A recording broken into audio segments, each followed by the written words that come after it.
Hello everyone, it's Shane Kanto, your Wasteland reviewer, and I'm here to review the new gothic thriller horror film, Edgar Allan Poe's The Oval Portrait. And this is from writer-director Adrian Langley. And this film focuses on a thief, artist, and shopkeeper are pulled into the orbit of a haunted portrait connected to a vengeful ghost. And this particular film has this very old school gothic kind of dread to it. And I think Langley does a great job of capturing this very specific tone and presentation that fits perfectly with Poe's story.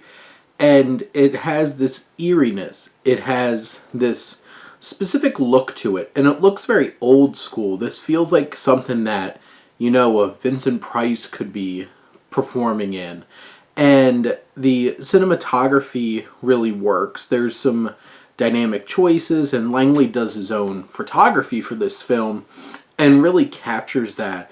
And Andrew Morgan Smith, whose score, it goes hard. It's very present, and maybe it's a little too much, but it does really set the tone and really fit the vibes of the film. And overall, this all really comes together well. The costuming and everything looks very specific and crisp, and you have the moments where this film leans more into its thrills, its horror, its terrors. It's looming, it's dread. It's one of those types of films, and it certainly feels like an old school 60s horror film with somebody like on a skateboard just like moving into place and stuff like that. And it has that kind of bit of campy, but also very eerie kind of vibe to it. And I think the vibes work. Overall, the story, I think the first act of the film is a little inconsistent and is trying to set up everything. And I think it struggles a bit to try to focus in on what the film's really trying to do. You're wondering why certain characters have been introduced, and it takes a little too long to get to the point where we feel invested. It takes into that second act, into third act, where we really start realizing what's really going on here.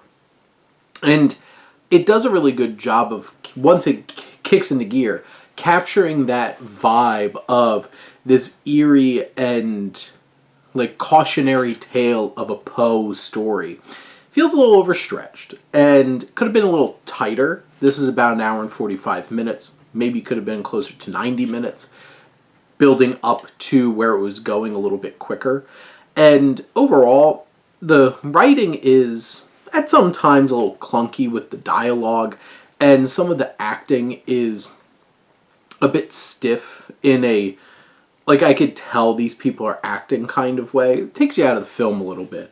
But some of the performers really do deliver, and I think Louisa Capulet, who plays this ghost, I think she does a great job of selling that.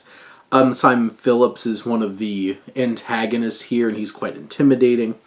It's Michael Swatton, who I think does such a great job of anchoring this whole story down. He really captures the vibe of what this film's supposed to be and works so well in this as this very old school kind of presence.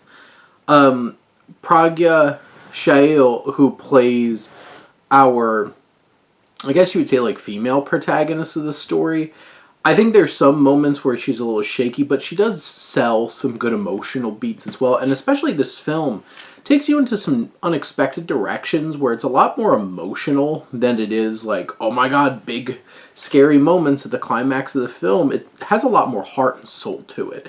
And that's the kind of story. But it also, leaves you on this note of that's a little dark and eerie and an unexpected little revelation. But this film overall is a fine, well put together homage, it feels, to this old school kind of horror thriller from decades ago and really channels Poe's story quite well. But those are my thoughts on Edgar Allan Poe's The Oval Portrait. Let me know what you think and let's talk some movies. But thank you as always for tuning in and supporting your Wasteland reviewer.